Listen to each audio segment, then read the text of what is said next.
Hello guys, very good morning সবাইকে। তো নতুন একটা ব্লগ আবার স্টার্ট করে দিয়েছি। আশা করি তোমরা সবাই খুব ভালো আছো। তো আজকে হচ্ছে সানডে, আর আজ সকাল সকাল বেলা উঠে পড়েছি। যদিও এখন এটা সকাল না, দেখে মনে হচ্ছে সকাল, কারণ বাইরেটা এত সুন্দর। মা বলছিল সকালে নাকি আরও আর কি বেশি ভাল লাগছিল। মারা তো বেরোতেই পারিনি বাইরে। এখন দেখছি ওই তো কাকিমা ওখান থেকে দেখছে আমি ভিডিও করছি। তোর রান্না শেষ কাকিমা? ও, তো তোমাদের যখন দেখিয়ে দিয়েছি, দাঁড়াও বাইরেটা দেখিয়ে দিই তোমাদের। কি কুয়াশা পড়েছে, মারাত্মক। দেখো এখন তাও একটুখানি কমেছে। কাকিমা, দার্জিলিং যেতে পারলাম না, ফিল নিচ্ছ তো দার্জিলিং এ? ওই তো ডন্ডে কাকা আসছে। কেমন ঠান্ডা লাগছে? কি বাথরুমে ঝাঁট দিচ্ছে আর বকর বকর করছে। কে? বুড়ো কাকিমা কি বলছে? তেমন দাঁড়া, হ্যাঁ, মা এখন বাথরুম পরিষ্কার করছে। কথাটা শোন। কি বলো? ভদর ভদর করছে, মানে কে? একা একা একা নিজে। দেখো কাকিমা বলছে নাকি তুমি নাকি একা একা বকছো। তাই বললাম দাঁড়া, দিশাকে বলছি। বাইরেটা একবার দেখো কি সুন্দর লাগছে। আমার তো লিটারেলি মনে হচ্ছে আমি কোনো পাহাড়ি এলাকায় চলে এসেছি। মানে খালি পাহাড়গুলোকে দেখতে পাচ্ছি না, কিন্তু ফিলটা পুরো সেম। যেই সকালবেলা যেমন সেই কুয়াশা থাকে, আই হোপ যেন সারাদিন যেন এরকম ভাবে কাটে, তাহলে একটা সুন্দর একটা ওয়েদার থাকবে, তাও আবার রোববারের দিনকে। কিন্তু আমি ঘরে বসে এসব বলছি, কিন্তু যারা আর কি ডেলি প্যাসেঞ্জারি করে, যারা আর কি ডেলি বাইরে যায়, তাদের পক্ষে অ্যাকচুয়ালি একটু অসুবিধা। এটা কিন্তু ঠিকই। দাঁড়াও তোমাদের আমি আমার স্ট্রবেরি গাছের ফুলটাকে দেখিয়ে দিই। একটুখানি ফুটেছে স্ট্রবেরি গাছের ফুল। ফুল তো ফুটেছে, জানি না স্ট্রবেরি হবে কিনা। যাদের যাদের বাড়িতে স্ট্রবেরি আছে প্লিজ আমাকে একটু বলো, এরপরে কি স্ট্রবেরি আসবে? এই দেখো, আমি ঠিক বুঝতে পারছি না। এই একটা ফুল, আবার তো মা বলছে এইটাতেও ফুল ফুটেছে। কোথায় গেল? কুড়ি এসেছে, এটাতেও কুড়ি এসেছে। কি বলছো 2025-এ তাহলে কি আমি কি স্ট্রবেরি খেতে পারবো আমার গাছের? আমায় কিন্তু সবাই বলেছে এসব লাগাচ্ছিস কিন্তু কিচ্ছু হয় না। এবার আমি জানি না তাদের কতটা ঠিক না আমারটা ঠিক। ও, আমার তো ঘুম থেকে উঠে এই ওয়েদারটা দেখে একদম মনটা আমার আজ ভালো হয়ে গেল। তারপরে আজকে রোববার, রোববার মানেই তো যে চিকেন, আর তার উপর এরকম ওয়েদার, মানে পারফেক্ট কম্বিনেশন। কে দেখে বলবে এটা এখন 9টার ওয়েদার? সকালে নাকি আরও বেশি কুয়াশা ছিল। আমাদের বাড়িতে পিসি সকাল সকালবেলা কাজ করতে আসে, তো পিসি বলতে যে আমি তাকাতে পারছি না। মানে পিসি যখন এসেছে 6টা নাগাদ আসছে, মানে কিচ্ছু দেখা যাচ্ছে না নাকি রাস্তায় সেদিনকে। তবে বলে নাকি সকালে কুয়াশা উঠলে বেলায় রোদ ওঠে। তো দেখা যাক, যদি রোদ ওঠে তো ভালো। চলো, অনেকক্ষণ বকবক করে ফেলেছি, এবার একটুখানি খাবো। কারণ উঠেছিলাম আমি অনেক সকালে, উঠে একটুখানি এডিটিংয়ের কাজ ছিল, ওটাকে কমপ্লিট করলাম, করে এবার একটুখানি বাইরে এলাম, তারপরে এবার খেতে যাবো। যে দণ্ডে এখন চলে যাচ্ছে, টাটা। আজকে কি খাওয়ালো কাকিমা সকাল সকালবেলায়? শুধু চা, আর কিছু খাওয়াইনি তো? ঠিক করেছে। সকাল সকালবেলা এরা কি স্টার্ট করেছে, দেখো দেখো দেখো, দুটোতে মিলে কি স্টার্ট করেছে। এই কি রে, তোর পিট করেই যাবে দুজনে।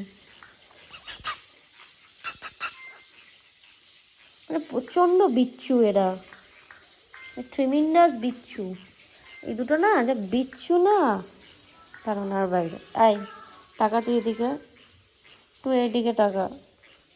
ফ্ল্যাশ লাইটটা নিতে পারছে না মনে হচ্ছে। গুড্ডু গুড্ডু, এটা গুড্ডু গুড্ডু, চোদ্দ চোদ্দ পেবি এটা। এইটা একটা আছে, আর একটা ওইটা।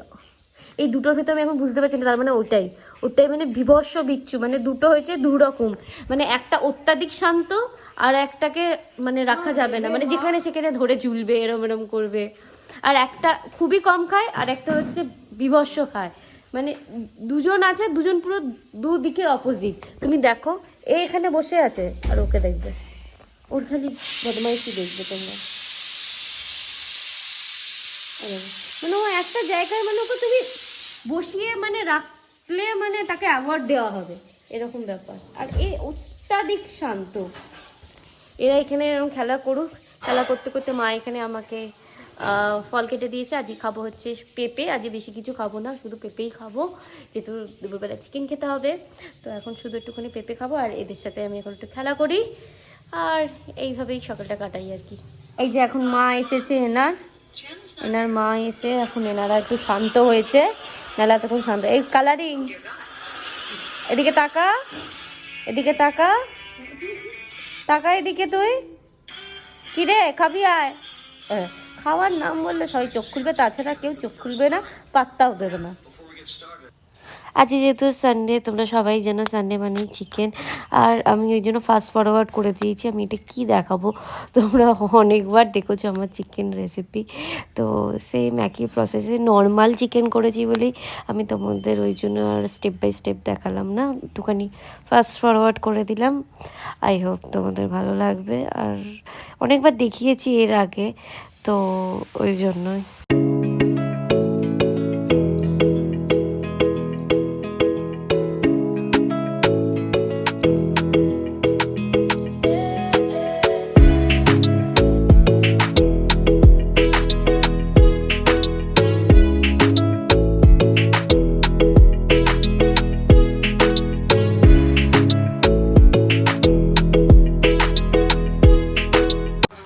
এখানে আমি আমার লাঞ্চ নিয়ে চলে এসেছি, আজকে কষা কষা চিকেন অ্যান্ড রাইস। এখানে খেতে বসে গেছি, এখন দিশার প্রায় খাওয়া হয়ে গেছে। দিশা কেমন হয়েছে বল? খুব ভালো।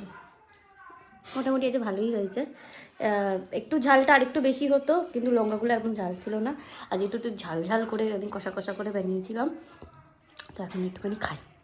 খেয়ে দিয়ে নিয়ে দুপুরবেলা লম্বা একটা ঘুমিয়ে নিয়েছি, তারপরে মারা চুজরো গেছিলো আজকে, আর এখানে এখন বসে বসে একটুখানি ভিডিও দেখছিলাম। দেখতে দেখতে মা এখন এনেছে, দেখো চুজরো যাওয়া মানে আমার পুডিং খাওয়া, মানে এটা মিস হয় না, মানে কিছু খাই না খাই আমাকে পুডিংটা খেতেই হবে। তারাও তোমাদের দেখিয়ে দিই। আজকে মেনলি আমিও বাড়িতে বানাই, বাট আমি ডাবল লেয়ারে বানাতে পারি না, মানে এটা হচ্ছে চকলেট ক্যারামেল পুডিং। আমি যেটা বানাই শুধু ক্যারামেল পুডিং, যেটা আমার ওয়ান অফ মোস্ট ফেভারেট খাবার। দেখো চকলেট ক্যারামেল পুডিং। সকালে একটুখানি হেভি খেয়েছি, তো ওই জন্য রাত্রিরে আমি আর কিছু খাবো না, ভাত ফাত এখনও পর্যন্ত আমার ঠিক নেই ভাত খাওয়ার। তো আমার যে সানডে নাইটটা এইভাবেই এন্ড করছি চকলেট ক্যারামেল পুডিং দিয়ে। তোমরা কি খাচ্ছ রাত্রিবেলা অবশ্যই আমাকে কমেন্টসে জানিও। তো এই পর্যন্তই আজকের ব্লগটা। আই হোপ তোমাদের পুরো ভিডিওটা ভালো লেগেছে। ভিডিওটা ভালো লাগলে প্লিজ তোমরা লাইক শেয়ার অ্যান্ড সাবস্ক্রাইব করো। যারা ফেসবুক থেকে দেখছো পেজটাকে ফলো করো, যারা ইউটিউব থেকে দেখছো অবশ্যই চ্যানেলটাকে সাবস্ক্রাইব করো। আর যদি ভিডিওটা ভালো লাগে তো তোমার বাড়ির রিলেটিভ বা কারোর সাথে শেয়ারও করতে পারো। তো আজকের মতো এইটুকুনি, দেখা হচ্ছে নেক্সট ভিডিওতে।